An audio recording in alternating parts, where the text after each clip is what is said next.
Ouvir vocês cantando e louvando a Deus espontaneamente nesses momentos me encheu de muita alegria e de gratidão, e eu disse no meu coração: Deus, para mim, já pode encerrar. Porque tua presença está entre nós. E isso é muito claro pela manifestação do teu povo. Louvado seja Deus por isso, pela vida de vocês. Estou me sentindo bem pequenininho para trazer a palavra de Deus a vocês nessa noite, depois dessa demonstração de confiança, de alegria, diante das dificuldades que vocês expressaram. Louvado seja o nome de Deus pela vida de vocês. Queridos, eu queria convidá-los a abrir a palavra de Deus em Hebreus capítulo 5, e nós vamos ler do verso 11 até o capítulo 6, no verso 8.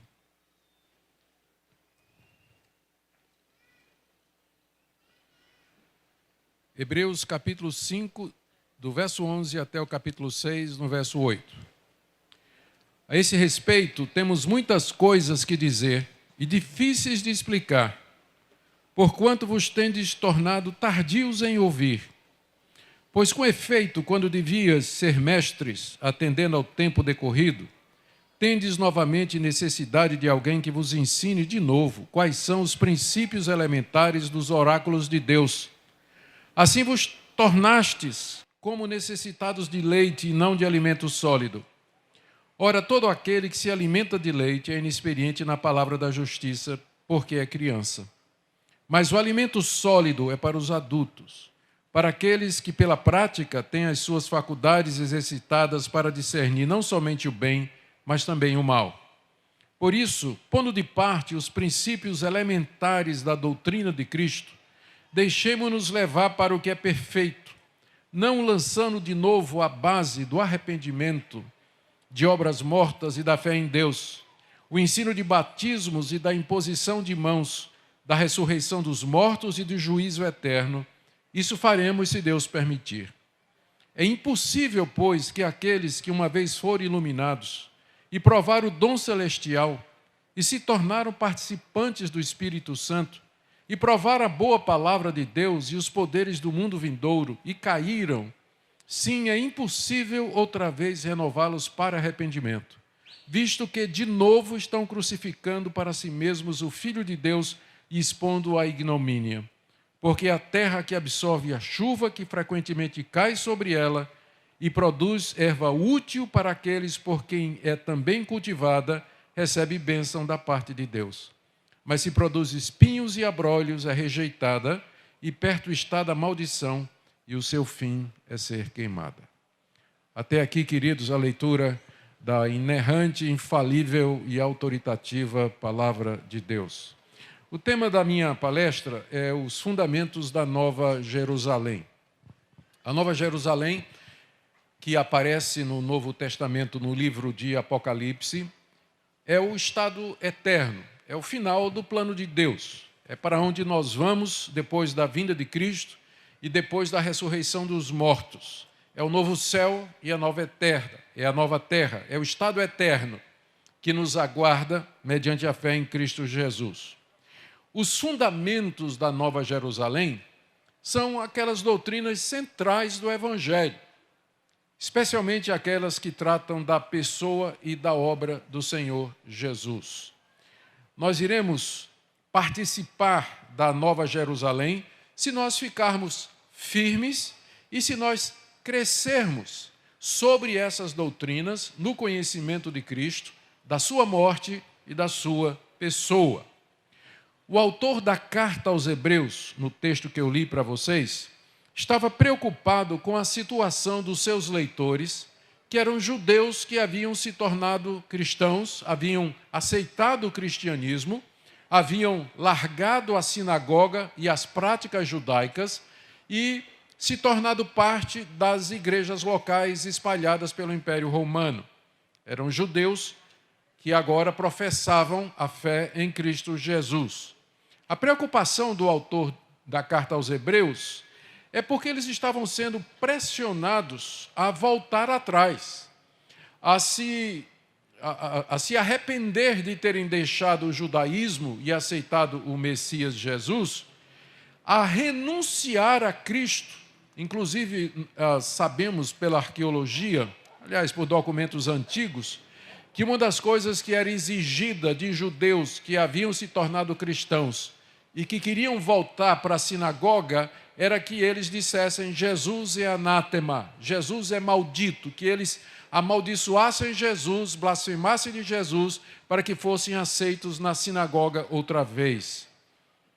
Eles estavam então sendo pressionados pelos seus patrícios, talvez o judeu casado, pressionado pela sua esposa, que não havia aderido ao cristianismo.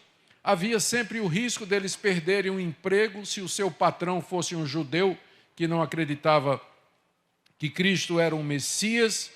Enfim, o apelo para que eles retornassem à sinagoga, negando Jesus e blasfemando de Jesus, era muito grande.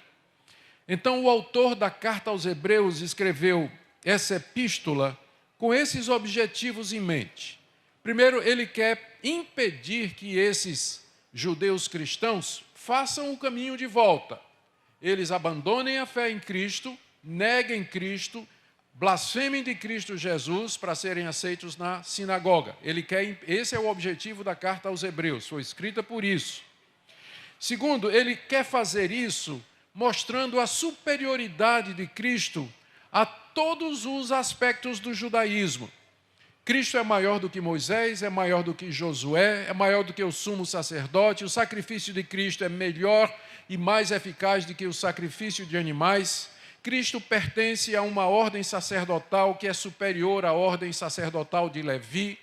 E vários outros argumentos. Cristo é maior do que os anjos que no judaísmo do segundo templo recebiam um destaque, uma proeminência muito grande. Ele quer mostrar que voltar para o judaísmo, voltar para a sinagoga, seria um retrocesso, uma vez que eles já tinham tido conhecimento da verdade, haviam sido iluminados, haviam já participado dos poderes do mundo vindouro, já tinham conhecido aquilo que Deus promete para aqueles que o amam. E agora eles estavam querendo voltar atrás.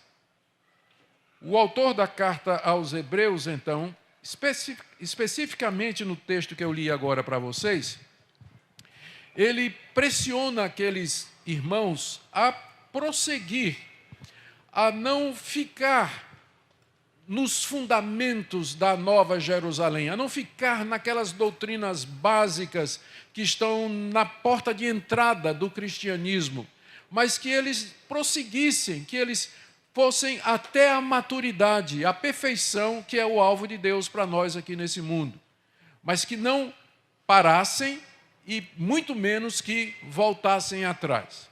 E com o objetivo de convencê-los a não voltar atrás, com todas aquelas atitudes que eu já mencionei que eram exigidas, especialmente aquela de negar a Cristo e blasfemar o nome dele, ele mostra, primeiro, quais as consequências deles terem se tornado tardios em ouvir a palavra de Deus. Eles já deviam ter sido mestres pelo tempo decorrido, mas agora já alguns anos se passaram e eles estavam presos no maternal, quando já deviam ter avançado para o mestrado e se tornado professores e mestres do Evangelho. Quais são as consequências deles terem feito isso? Isso aí nós vamos ver do verso 11 até o verso 14. No capítulo 6, de 1 a 3, o nosso autor faz uma exortação para que eles prossigam, para que eles avancem na fé, em vez de ficar nos fundamentos, em vez de ficar nos princípios elementares, que eles prosseguissem para aquelas coisas mais profundas a respeito de Cristo, da sua pessoa, da sua obra, do Evangelho, enfim. E por último, ele faz uma advertência muito severa, que vai do verso 4 até o verso 8, que se eles voltassem atrás, se eles voltassem para a sinagoga, negando a Jesus, blasfemando de Cristo e, portanto, apostatando, não haveria mais possibilidade de renová-los para a salvação. Não haveria mais possibilidade de retorno, porque isso significaria crucificar Jesus outra vez. E então ele faz uma analogia da situação dessas pessoas com a terra que absorve a chuva, produz fruto, e a outra terra nas mesmas condições que produz espinhos e abrolhos e que está perto de ser queimada. É uma passagem difícil, ela é conhecida pelo tom polêmico com que os comentaristas discutem o seu significado, mas eu entendo que uma vez que nós lermos no contexto, lembrando da situação, a passagem se torna clara suficientemente para nós, para ouvirmos o apelo que está sendo feito aqui e que vale para nós hoje da mesma forma.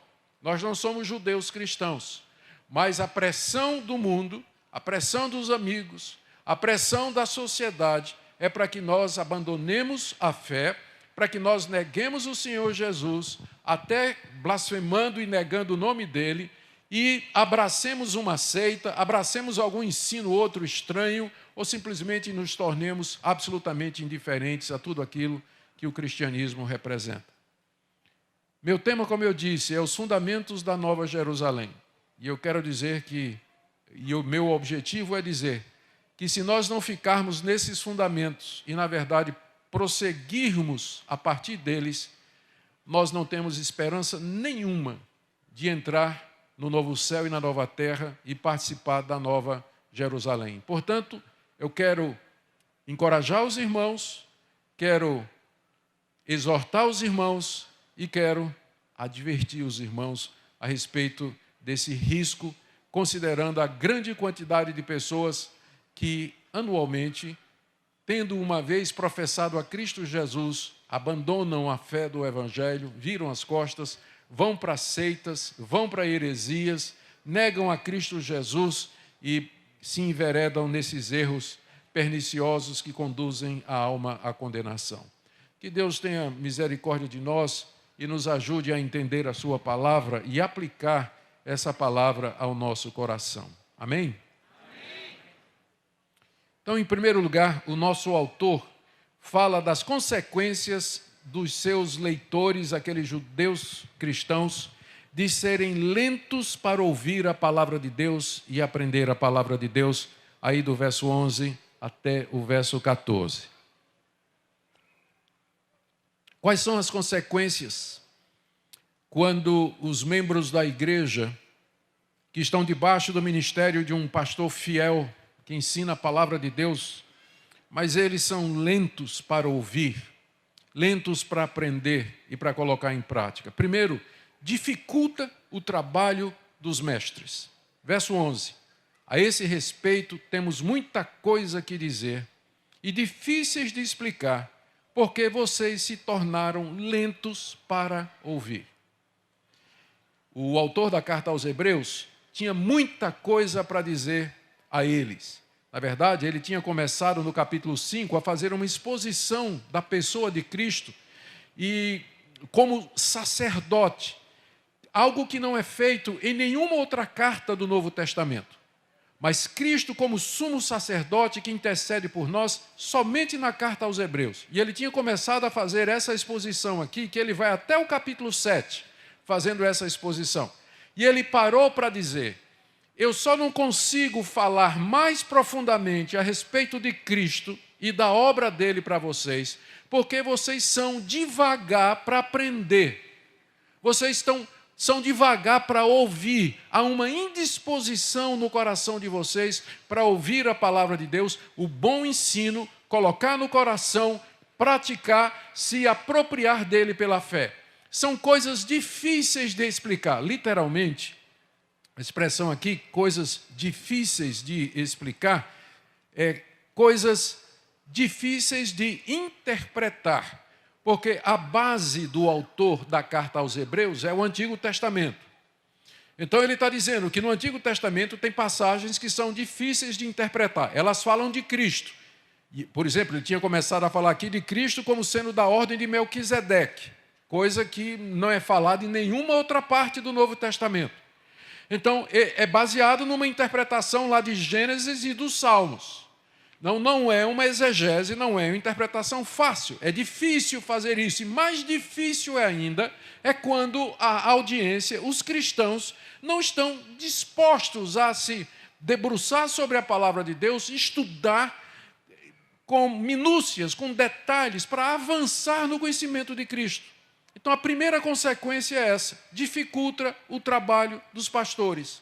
Quando a igreja é lerda para ouvir, ela demora em colocar a verdade de Deus em prática e a seguir a orientação que está na palavra de Deus, porque tem muita coisa difícil na Bíblia, muita coisa profunda, especialmente sobre a pessoa de Cristo e a sua obra. A segunda consequência é que há um retrocesso espiritual. Veja como ele diz no verso 12: com efeito, quando vocês deveriam ser mestres, atendendo ao tempo decorrido, vocês se tornaram novamente necessitados de que alguém ensine de novo quais são os fundamentos da Nova Jerusalém, quais são os princípios elementares dos oráculos de Deus. E se vocês se tornaram como necessitados de leite e não de alimento sólido. Já fazia alguns anos que esses judeus tinham abraçado o cristianismo. Já fazia alguns anos que eles estavam sentados nas suas igrejas, debaixo do ministério de homens fiéis, que expunham a palavra de Deus. Mas apesar de decorridos todos esses anos, eles ainda estavam no beabá. Eles ainda estavam no que ele chama aqui, princípios elementares dos oráculos de Deus. Os oráculos de Deus são as escrituras sagradas, através das quais Deus fala. Um oráculo no mundo do Antigo Oriente era um profeta ou uma profetisa que era o porta-voz de algum deus. A mais conhecida da época era a profetisa da ilha de Delfos, que era a porta-voz do deus Hermes ou Mercúrio, que era o deus mensageiro. Era o oráculo mais conhecido. Nós não temos oráculos humanos. Nós temos a Bíblia, que é a palavra de Deus, e por onde Deus nos fala. Se você quer saber a vontade de Deus, quer ouvir a vontade de Deus, você tem que prestar atenção aos princípios elementares dos oráculos de Deus. Você tem que estudar a palavra de Deus, ouvir a palavra de Deus, receber a palavra de Deus para que você possa crescer. Então, o que acontece quando os crentes são lerdos para ouvir e apreender a palavra de Deus? É que eles se tornam necessitados de voltar para o banco maternal, vai voltar para o departamento infantil, para aprender do zero de novo. Não somente dá trabalho na igreja, mas ele tem que voltar para aprender os princípios elementares dos oráculos de Deus. De novo vai ter que ser ensinados. Esse é o desânimo do autor da carta aos Hebreus. Ele tem tanta coisa para falar de Cristo, mas ele diz: eu não sei se vocês vão conseguir me acompanhar, porque o que eu tenho é difícil de entender, difícil de interpretar, e vocês se tornaram como alguém que precisa do básico, né, de fazer o trabalho básico mais uma vez. Vocês se tornaram como crianças. Final do verso 12. Vos tornastes como necessitados de leite e não de alimento sólido. O leite seria os princípios elementares dos oráculos de Deus. O alimento sólido é o conhecimento mais avançado a respeito da pessoa de Cristo, da sua obra e de tudo mais que ele é e do que ele representa, conforme está no Antigo Testamento. Não é um conhecimento místico, não é gnose, não é gnosticismo, mas é o conhecimento de Deus revelado nas Escrituras. E para acessar o qual é necessário que nós sejamos, nas palavras ditas aqui, não sejamos tardios para ouvir, mas dispostos a aprender a palavra de Deus. A terceira consequência mencionada pelo nosso autor está aí no verso 13. Ora, aquele que se alimenta de leite é inexperiente na palavra da justiça, porque é criança. A palavra da justiça é a palavra do Evangelho. É a escritura do Antigo Testamento, a escritura do Novo Testamento é chamada de palavra da justiça porque é aqui que nós aprendemos como Deus justifica o pecador. É a palavra que traz a justiça de Deus entre nós para a salvação e redenção do pecador. Quem se alimenta de leite, quem fica o tempo todo mastigando as mesmas coisas, aquelas coisas básicas, ele é como uma criança. Ele se alimenta de leite e ele é inexperiente.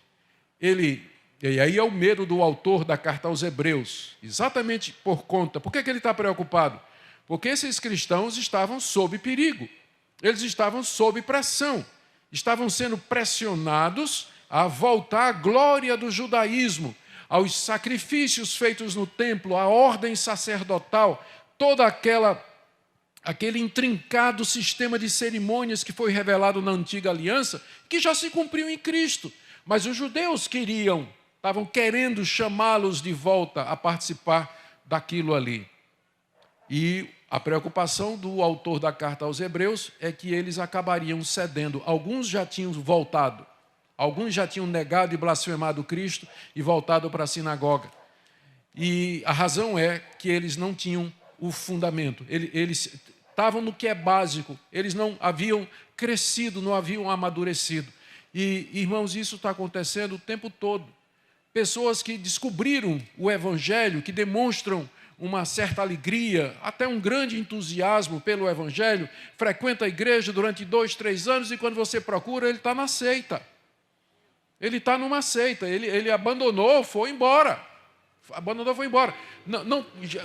Não foi discipulado, não foi instruído, não tinha interesse, era só no oba-oba, era só louvozão, era só campanha, era só isso, aquilo, outro, mas doutrina, um ensino bíblico sólido, não teve resultado. Chega o falso mestre, engana com o erro, com a mentira e leva ele embora.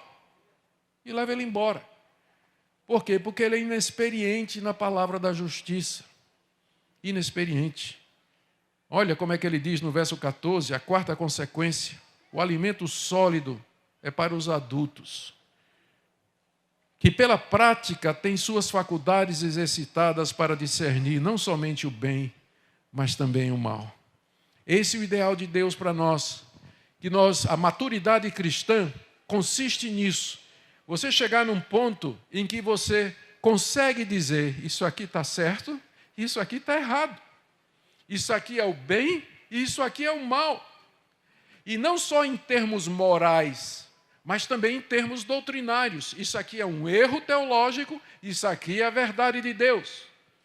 E esse discernimento do bem e do mal, do certo e do errado, da verdade e da mentira, acontece porque as pessoas são tardios em ouvir a palavra de Deus, como está dito aqui no verso 11. Vocês já deviam ser mestres, ensinando outra pessoa, mas agora vocês têm que voltar como crianças, lá para o maternal, para beber leite. Estou preocupado com vocês, porque vocês estão sendo pressionados para voltar para a sinagoga, e vocês não sabem como argumentar com esse pessoal. Porque eles vão dizer, nós temos um sistema de sacerdócio superior e perfeito, e você tem que entrar dizendo, não, mas Cristo é sacerdote segundo a ordem de Melquisedeque. Nunca ouvi falar disso. E aí não tem argumento. Eu acho que já contei isso até aqui na consciência, mas vou contar de novo. Um dia recebi um Twitter de uma mulher dizendo, meus 2 pregadores prediletos, Edir Macedo e Augusto Nicodemos.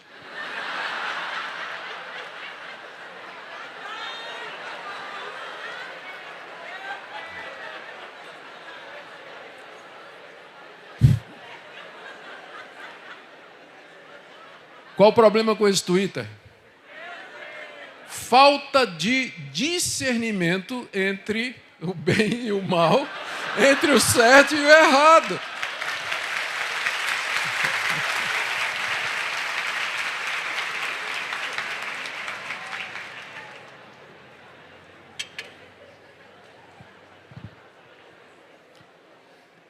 Exatamente. Vamos para a segunda parte, então, do que o nosso autor está dizendo aqui. A primeira parte, ele está mostrando as consequências de você parar nos fundamentos da Nova Jerusalém, de você ficar no beabá, no leite. Ele mostrou aqui quais são as consequências. E agora, na segunda parte, ele faz uma exortação para que os seus leitores progridam, eles avancem além dos fundamentos. Por isso, verso 1 do capítulo 6, pondo de parte os princípios elementares da doutrina de Cristo, tudo isso que eu falei até agora, pondo de parte os princípios elementares da doutrina de Cristo. Quando ele diz pondo de parte, não quer dizer assim, esquece. Não, ele está dizendo, indo além dos princípios elementares da doutrina de Cristo, deixemo-nos levar para o que é perfeito. Então, aqui está a exortação dele. Irmãos, vamos ultrapassar o primeiro ano, onde nós aprendemos o que ele chama aqui, os princípios elementares da doutrina de Cristo. Que Cristo é o Filho de Deus, que Ele é o Salvador, que Ele é o Messias, que Ele morreu na cruz pelos nossos pecados. Tudo isso é considerado como sendo o básico. Então vamos prosseguir para o que é perfeito, ou seja, para que nós tenhamos um conhecimento maduro a respeito de Cristo, quem Ele é, sua obra, e que isso influencie as nossas decisões, as nossas escolhas, aquilo que nós fazemos no nosso dia a dia, para que nos tornemos cristãos maduros, discernindo entre o bem e o mal. Então vamos prosseguir, meus irmãos. Ninguém nunca vai chegar no ponto em que essa exortação não é necessária para ele. Você nunca vai chegar. Um ponto em que você diga assim: eu não tenho mais para onde me deixar levar em termos doutrinários, morais e éticos, porque eu já alcancei a plenitude. Não. Você nunca vai chegar nesse ponto. A pessoa de Cristo é inesgotável.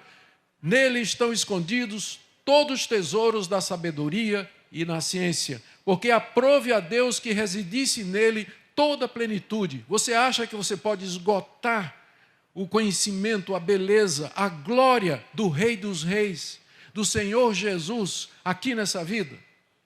Nós vamos continuar a fazer isso a eternidade afora, a conhecê-lo, glorificá-lo, adorá-lo.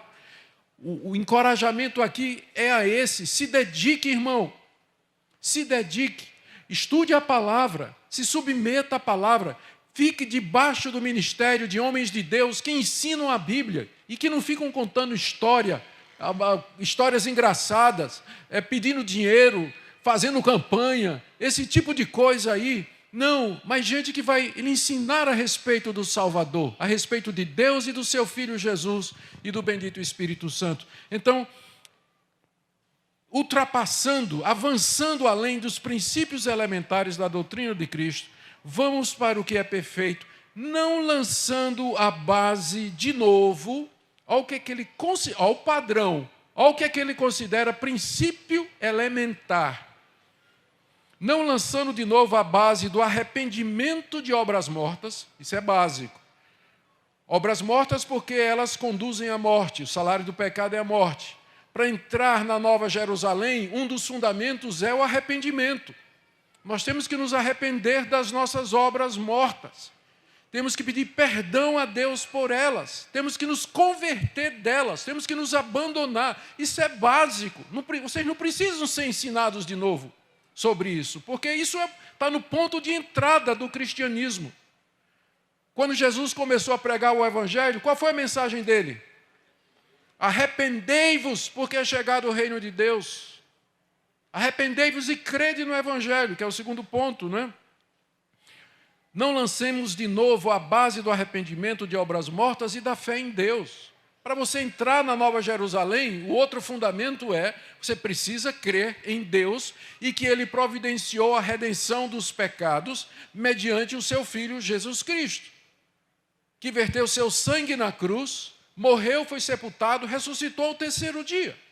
Então, isso aí é básico, isso é fundamental. Ninguém espera ou tem a expectativa de se tornar um cristão e ser salvo dos seus pecados se ele não crê em Deus e não crê no Senhor Jesus. O ensino de batismos, que às vezes a gente considera como sendo o mais importante, não é?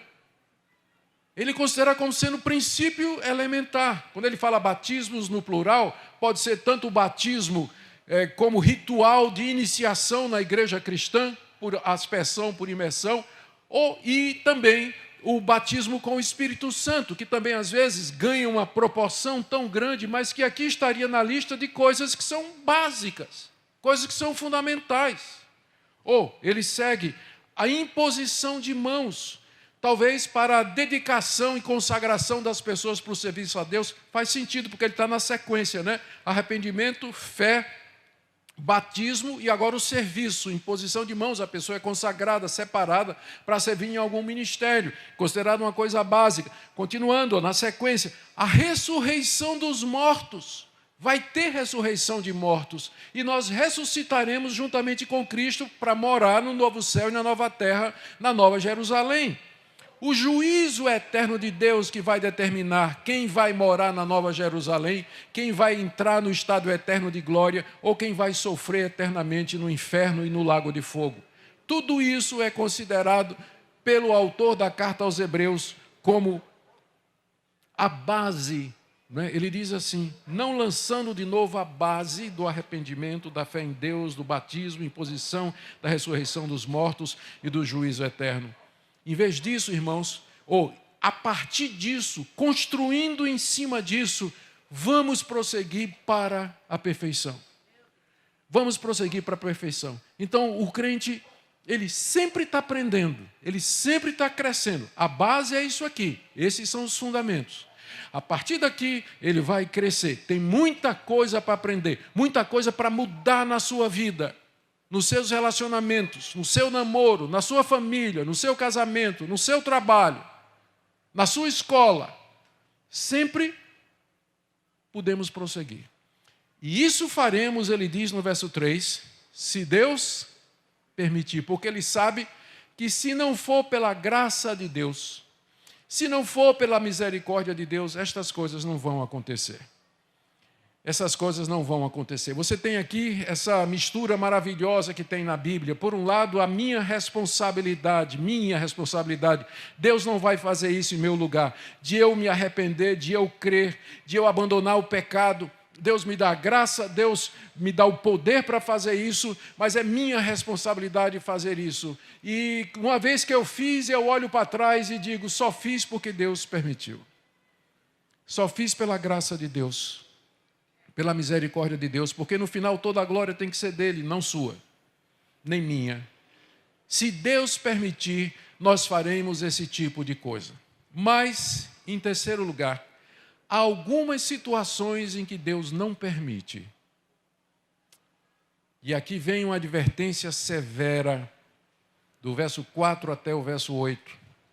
É impossível, pois, que aqueles que uma vez foram iluminados, provaram o dom celestial, se tornaram participantes do Espírito Santo e provaram a boa palavra de Deus e os poderes do mundo vindouro e caíram.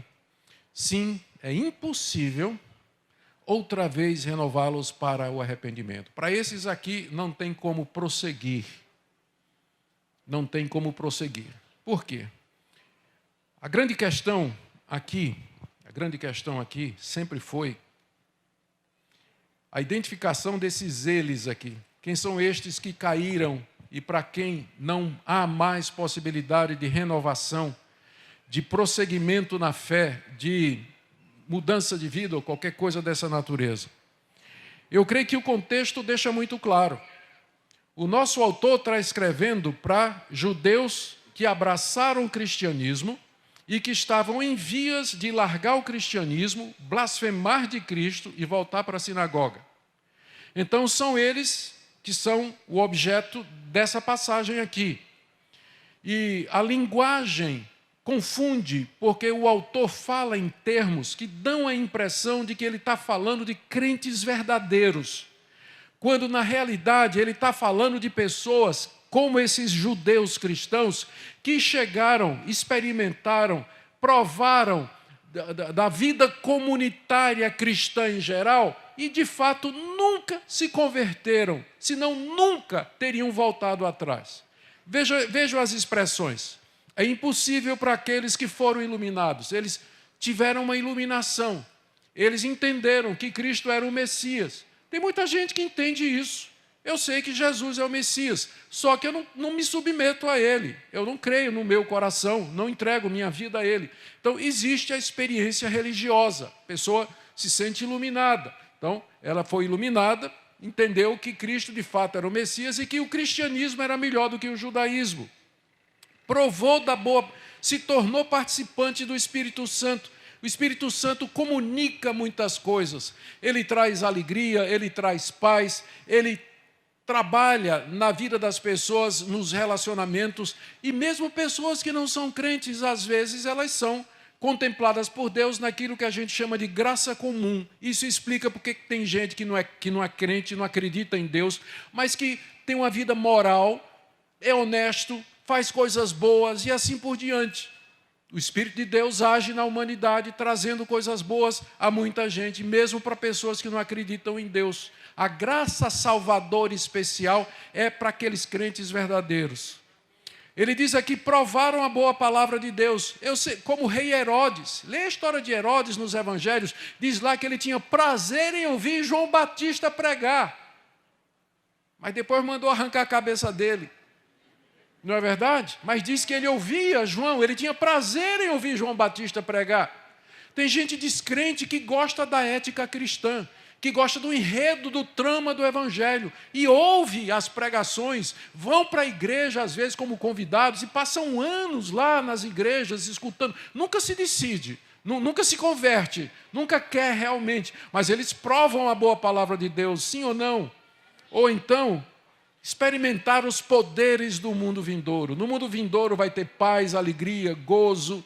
E o descrente, né, ou a pessoa que está na igreja, ela foi batizada, ela está participando da Santa Ceia, está cantando no coral, está ouvindo, por exemplo, como vocês cantaram essa noite, é de arrepiar. Ele vê essas coisas, ele sente isso. As emoções são provocadas. O que eu quero dizer é que uma pessoa não convertida, ela tem emoções religiosas. Todas as pessoas de seitas lá fora, elas vão dizer para você que elas têm paz, elas sentem alegria, elas experimentam uma certa... Melhorou minha vida, olha, depois que eu fui para essa religião aqui, olha, eu sou uma pessoa diferente. Eles vão dizer isso para vocês. Porque o não convertido, ele tem experiências religiosas também. Ele chora, ele se emociona, ele pede uma graça à Virgem Maria. Quando recebe, ele sai de joelho, não sei para onde, cantando, se alegrando, louvando a Virgem Maria. Não é verdade? Então, o que está sendo descrito aqui não é um crente verdadeiro, mas alguém que entrou na igreja, experimentou disso tudo. Eu vou dar para vocês um exemplo que talvez ajude vocês a entender do que é que o autor da carta aos Hebreus está falando aqui. Quando Moisés mandou os 12 espias atravessar o Rio Jordão e pesquisar a inteligência militar dos cananeus para saber por onde viria o ataque, os 12 espias atravessaram o Rio Jordão, chegaram na terra de Canaã, respiraram o ar de Canaã, o ar da terra prometida, comeram os frutos da terra prometida, até levaram um cacho de uva, né, como amostra, comeram lá, pisaram na terra prometida, ouviram os sons dos pássaros e das aves da terra prometida, atravessaram o Jordão de volta e disseram a Moisés o quê? Não dá não, está cheio de gigante lá, não vai dar certo não. Eles provaram, sentiram, viram, experimentaram, mas não entraram na terra prometida. Não entraram na terra prometida.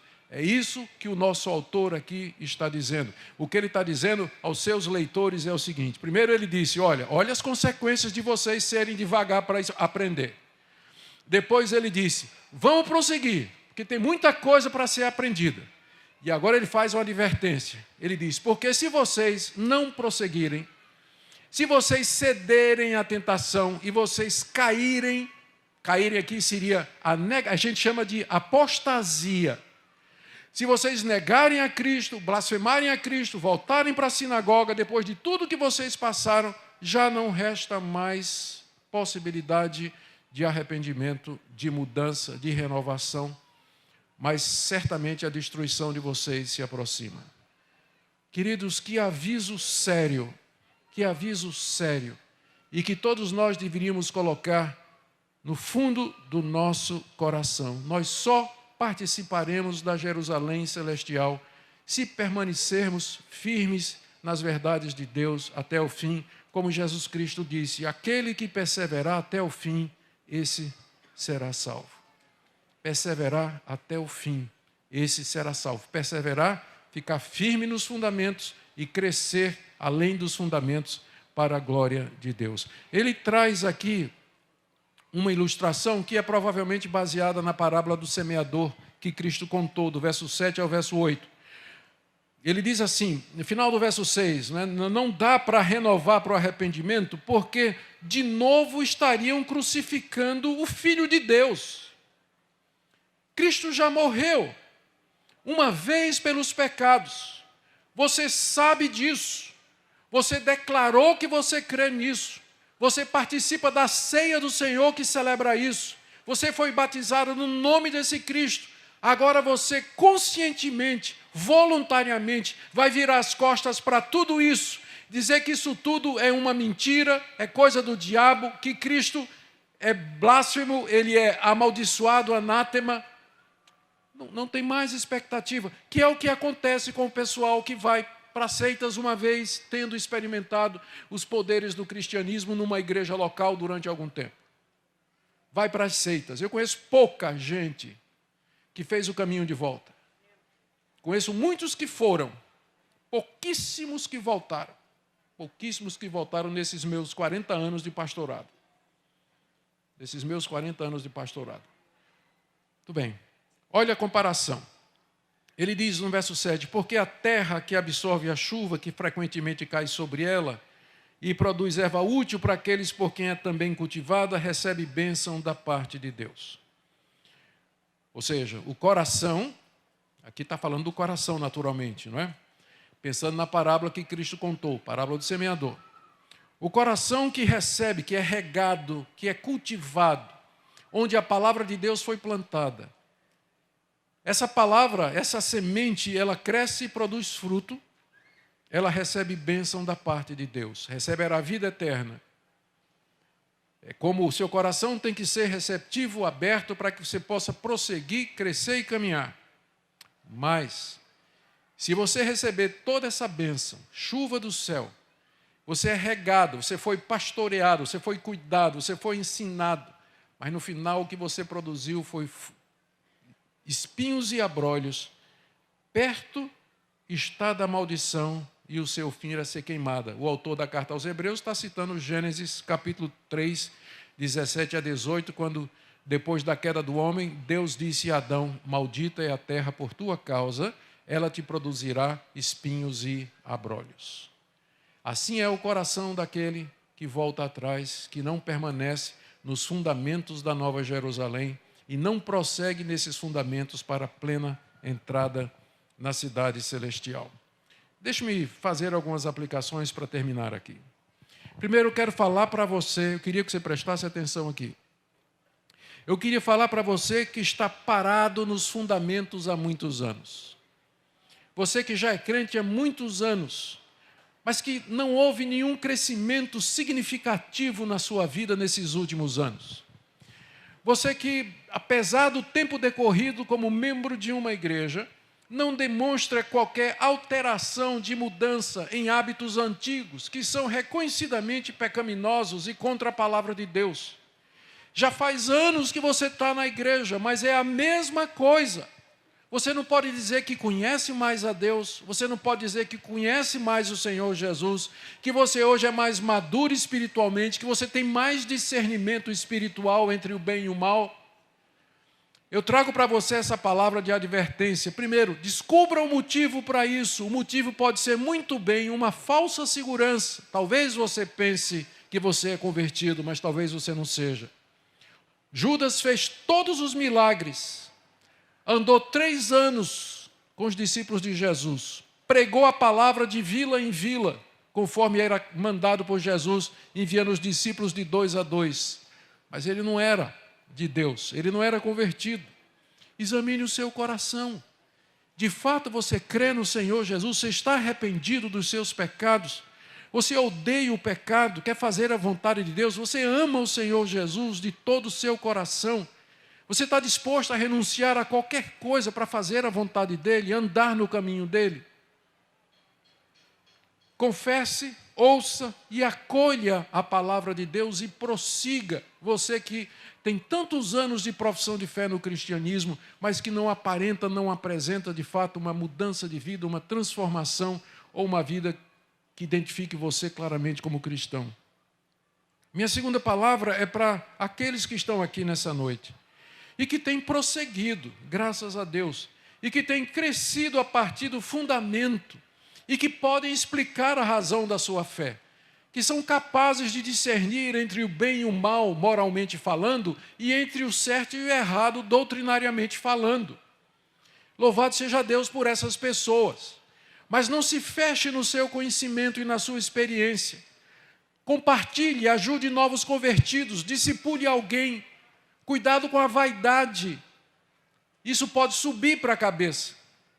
Mas seja uma bênção na vida de outras pessoas, porque tem muito crente novo, muita gente nova chegando, que precisa de ajuda, precisa do referencial e do exemplo de crentes maduros, do exemplo, do modelo de crentes maduros, para que possa seguir a vida cristã.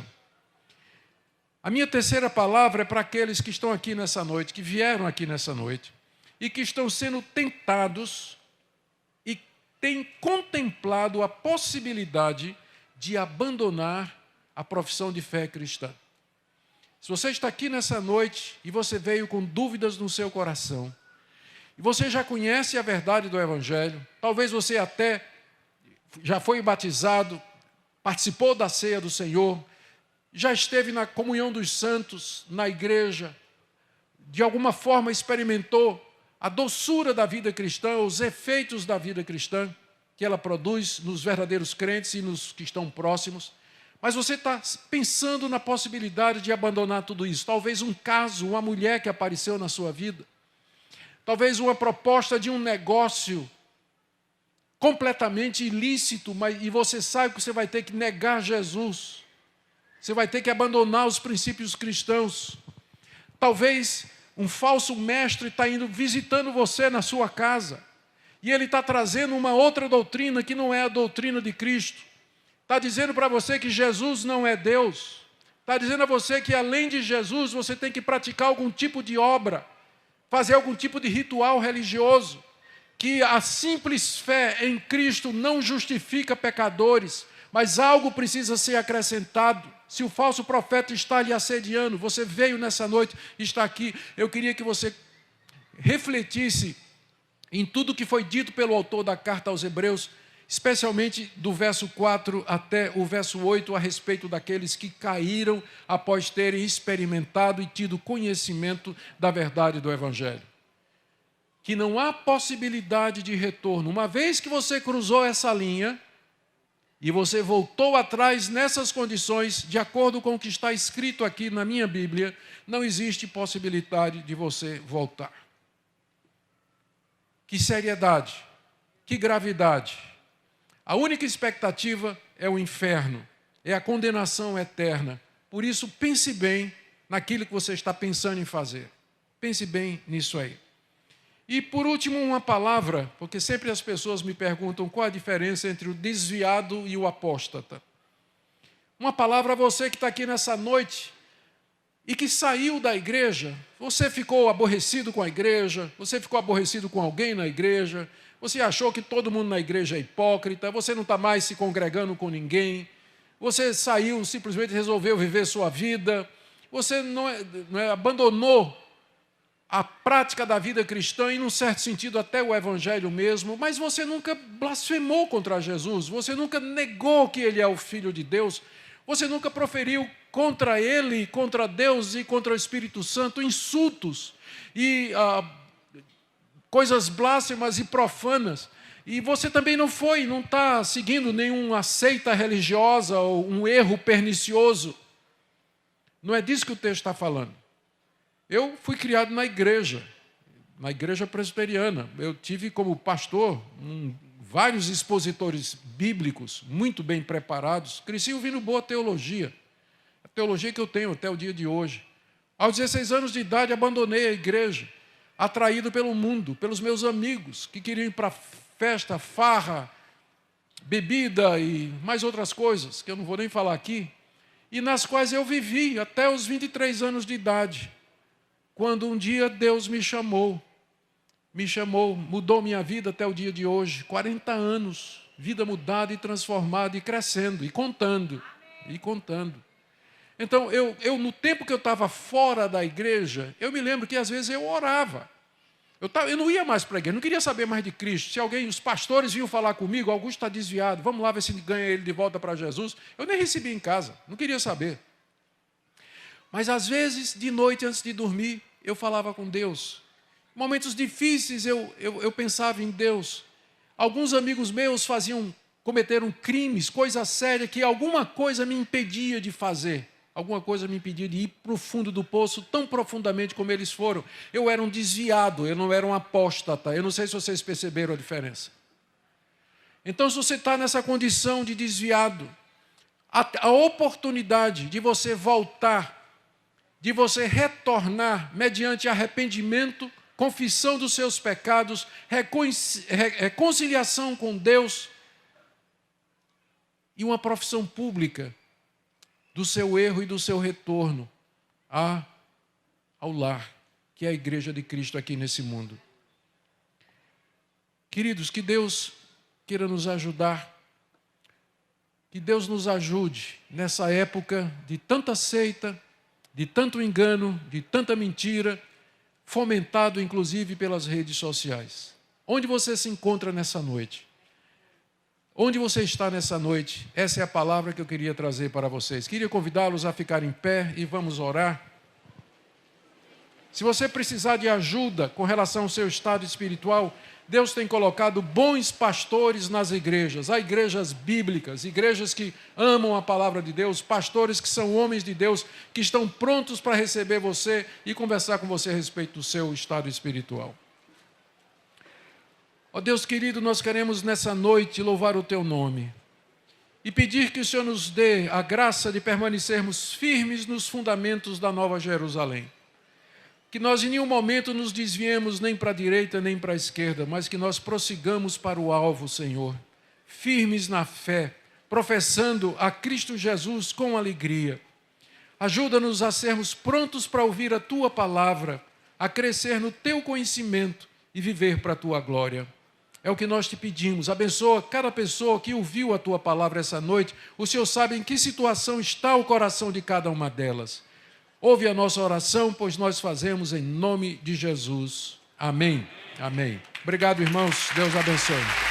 Esta mensagem foi gravada durante o evento da Consciência Cristã e faz parte de uma série de outras mensagens que estão disponíveis no Bless, uma plataforma de estudos bíblicos focada em te auxiliar na sua jornada de fé. Acesse o link que está na descrição e saiba mais.